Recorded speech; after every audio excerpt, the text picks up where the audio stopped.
Hi everyone, welcome to our YouTube channel black diamond. तो आज मैं फिर से आप लोगों के लिए एक वैकेंसी से रिलेटेड वीडियो लेके आया हूँ। आज का जो वैकेंसी है वो हिंदुस्तान कॉपर लिमिटेड के द्वारा निकाला गया है। और ये जो वैकेंसी है ये पूरी तरह से गवर्नमेंट की वैकेंसी कह सकते हैं, आप सरकारी वैकेंसी कह सकते हैं। यानी कि एक तरह से कहिए कि सेंट्रल गवर्नमेंट के अंदर आप सरकारी नौकरी करेंगे एचसीएल यानी हिंदुस्तान कॉपर लिमिटेड में, और ये परमानेंट जॉब है। ठीक है, और इसके लिए आपको बहुत ज़्यादा क्वालिफिकेशन भी नहीं चाहिए, बहुत ही कम क्वालिफिकेशन वाले भी इस जॉब को अप्लाई कर सकते हैं।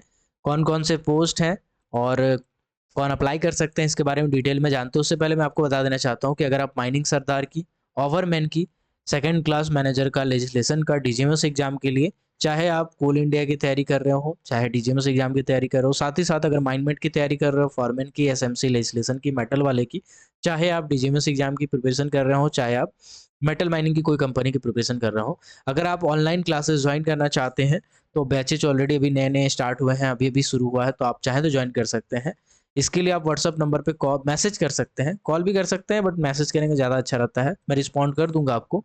इसके लिए आपको व्हाट्सएप पे मैसेज करना है 6200670155 अगर ये क्लासेस करना चाहते हैं तो। चलिए अब डायरेक्टली आते हैं हम लोग वैकेंसी के ऊपर। तो जो वैकेंसी निकाली गई है वो एचसीएल के द्वारा निकाली गई है। एचसीएल के बारे में यहाँ पे शॉर्ट में दिया हुआ है, कुल मिलाकर के मैं बता देता हूँ। सेंट्रल पीएसयू है, यानी सेंट्रल गवर्नमेंट के अंदर में पब्लिक सेक्टर इंटरप्राइजेज है। ये आपका कॉपर माइनिंग करती है, साथ ही साथ प्रोडक्शन करती है, कॉपर का मैन्युफैक्चरिंग भी करती है। अलग-अलग जगह पे इसका प्लांट है, अलग-अलग जगह पे इसका ऑफिसेस है। ठीक है, इसके लिए वैकेंसी निकाल रही है। इसके बाद बोला गया है कि राजस्थान के खेतरी कॉपर कॉम्प्लेक्स में, खेतरी कॉपर कॉम्प्लेक्स के लिए वैकेंसी निकाला वो गया है, जो कि पूरी तरह से रेगुलर एडवर्टाइजमेंट है। ठीक है, अब यहाँ पे आगे निकाला गया है जो वो पोस्ट है। पोस्ट बोला गया है यहाँ पे अलग-अलग पोस्ट का वैकेंसी दिया है कि किस पोस्ट के लिए पर्टिकुलर कितनी वैकेंसीज है। ठीक है, जैसे यहाँ पे दिया है चार्जमैन इलेक्ट्रिकल के लिए टोटल अनरिजर्व का 12 है, एससी का 3 है, एसटी का 2 है, ओबीसी का 5 है, डब्ल्यूएस का 2 है, टोटल 24। ओके, इसी तरह से अगर मैं इलेक्ट्रीशियन ए की बात करूँ तो 36 है, बी की बात करूँ तो 36 है। मतलब इलेक्ट्रिकल वालों को तो बहुत ज़्यादा फ़ायदा होने वाला है, बहुत ज़्यादा फ़ायदा होने वाला है। साथ ही साथ वाइंडिंग ऑपरेशन, वाइंडिंग बेसिकली जो वाइंडिंग इंजन ड्राइवर है इसका वैकेंसी बहुत कम आता है, लेकिन ये आया हुआ है तो इस पे खास ध्यान दीजिएगा। जिसके पास वाइंडिंग इंजन का सर्टिफिकेट है ड्राइवर का, वो इस वैकेंसी को अप्लाई कर सकते। तो टोटल 103 वैकेंसी है। डायरेक्टली अब एक-एक करके क्वालिफिकेशन की बात करते हैं। सबसे पहले आते हैं चार्जमैन। चार्जमैन क्या होता है? तो इलेक्ट्रिकल में चार्जमैन होता है। ठीक है, इसके लिए आपका T10 स्केल रखा हुआ है ना? T10 स्केल रखा हुआ है। इसमें 28,700 आपका बेसिक है, समझ रहे हैं? अच्छा खासा बेसिक है भाई साहब, 28,700 कम नहीं होता है।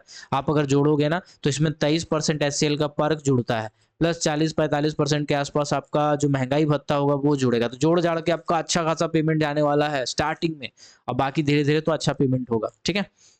डिप्लोमा इलेक्ट्रिकल होना चाहिए इसके लिए आपका, साथ ही साथ 1 साल का एक्सपीरियंस होना चाहिए, सुपरवाइज़री का सर्टिफ़िकेट लेना चाहिए आपके साथ, ठीक है? सुपरवाइज़री का सर्टिफ़िकेट आपके पास होना चाहिए, ये स्टैट्यूटरी सर्टिफ़िकेट आपको चाहिए, ठीक है? बोला गया है valid supervisory certificate of competency covering mining installation issued by appropriate government.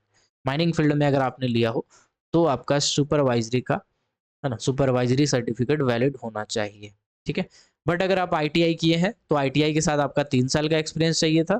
अगर आप 10th किए हैं, तो 10th के साथ 5 साल का एक्सपीरियंस चाहिए था। ओके, चलिए। अब आते हैं अगला, इलेक्ट्रीशियन टी 8 ग्रेड वाला। इसमें भी 28,430 रुपए आपका बेसिक रखा गया। अच्छा खासा बेसिक है, ठीक है? अच्छा खासा बेसिक है।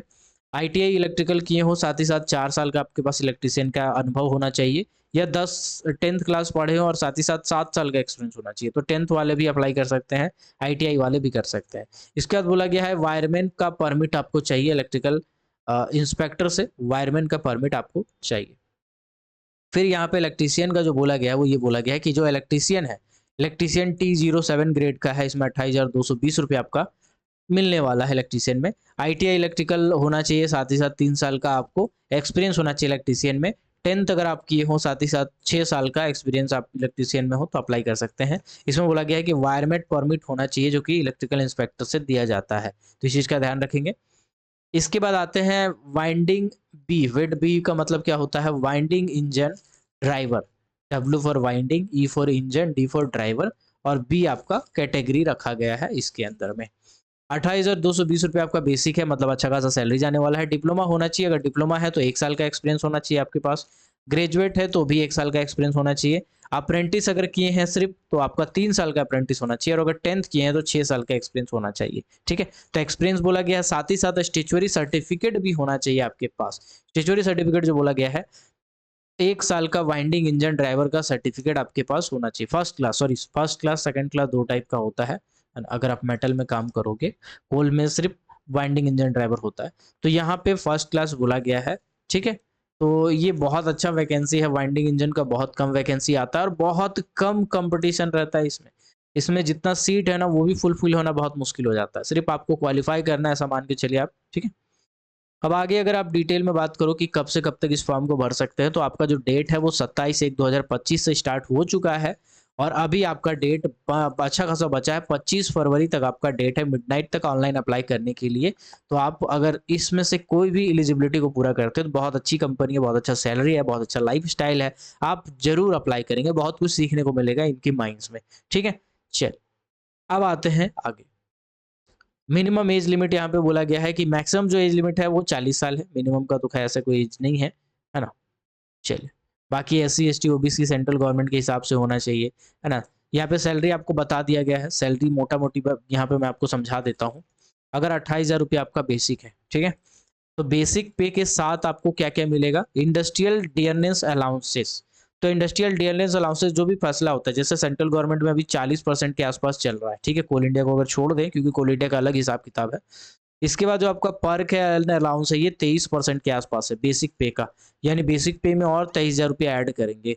तो आप जब दोनों को जोड़ेंगे, इसके बाद आपका एनुअल एक्स ग्रेसिया लीव है, इनकेसमेंट ऑफ अर्न लीव है, CPF है ना, ग्रेजुएटी है, NPS है, ये सब कुछ है। तो कुल मिला करके आपका 45 से 50,000 रुपये आपका ग्रॉस जाएगा, और काट छाट के आपको 40 से 42,000 रुपये मिलेगा ऑन हैंड पैसा। तो बहुत अच्छा सैलरी है स्टार्टिंग में, अगर इतना आपको मिल जा रहा है।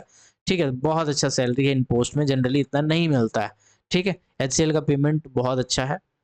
एप्लीकेशन फी 500 रुपया रखा गया है। 500 रुपये आपको ऑनलाइन अप्लाई करने के लिए फी देना है। ठीक है, इसमें जो क्राइटेरिया रखा गया है उसमें 2 टाइप का टेस्ट होगा, समझिएगा। पहले सबसे पहले रिटन टेस्ट होगा, उसके बाद आपका ट्रेड टेस्ट होगा या फिर रिटन एबिलिटी टेस्ट होगा। तो जनरली आपका ट्रेड टेस्ट होगा। ओके, मतलब कि समझ के चलिए इंटरव्यू टाइप का होगा। ओके, अब रिटन टेस्ट जो होगा उसमें क्या क्या पूछा जाएगा, तो हिंदी और इंग्लिश दोनों में रहेगा। OMR सीट पे आपका एग्जाम होने वाला है, आपको कहीं पर भी दिया जा सकता है सेंटर। इसमें आपका जो OMR सीट वाला रहेगा, 4 ऑप्शन रहेगा इसमें। नेगेटिव मार्किंग इसमें अभी दिखा, इसमें क्लियर मेंशन किया है कि नहीं वो देखना पड़ेगा। ठीक है, आप इसको देख सकते हैं। ठीक है, चलिए, नेगेटिव मार्किंग नहीं है, प्रीवियस एग्जामिनेशंस में नहीं था नेगेटिव मार्किंग।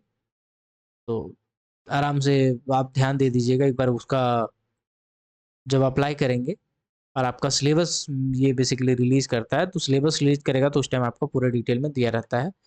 मैं आपको बता देता हूँ कि इसमें टोटल 100 नंबर के एग्जामिनेशंस होते हैं, 4 ऑप्शन दिए जाते हैं, और इसमें नेगेटिव मार्किंग नहीं होता है, और आपको टिक करना होता है। सब्जेक्ट जो होता है, मतलब सब्जेक्ट पेपर यानी इलेक्ट्रिकल के हैं तो आपको इलेक्ट्रिकल से रिलेटेड 80 क्वेश्चन पूछा जाएगा, और जनरल नॉलेज का 20 क्वेश्चन आपका रहेगा। ठीक है, ये आपका पैटर्न होगा। अगर ये क्वालिफाई कर लेते हो तो इंटरव्यू, ट्रेड टेस्ट वगैरह होगा, उसके बाद फिर आपका सिलेक्शन लिस्ट जारी होगा। उसमें अगर आपका नाम है देन आप सेलेक्टेड है। आई होप ये छोटा सा वीडियो आपके लिए हेल्पफुल रहा होगा। और अगर आप माइनिंग की क्लासेस लेना चाहते हो, चाहे आप माइनिंग सरदार की तैयारी कर रहे हो, ओवरमैन की कर रहे हो, सेकंड क्लास रजिस्ट्रेशन कोल वाले, या मेटल की कोई बैच की तैयारी कर रहे हो DGMS एग्जाम के लिए, या कोल इंडिया या कोई कंपनी के लिए, तो आप व्हाट्सअप नंबर 6200670155 पे मैसेज करके इंक्वायरी कर सकते हैं क्लासेस के बारे में। मैं डिटेल आपको बता दूंगा। चलिए, मिलते हैं अगले किसी और वीडियो में किसी और टॉपिक के साथ। तब तक के लिए keep watching, keep supporting, till then, Jai Hind.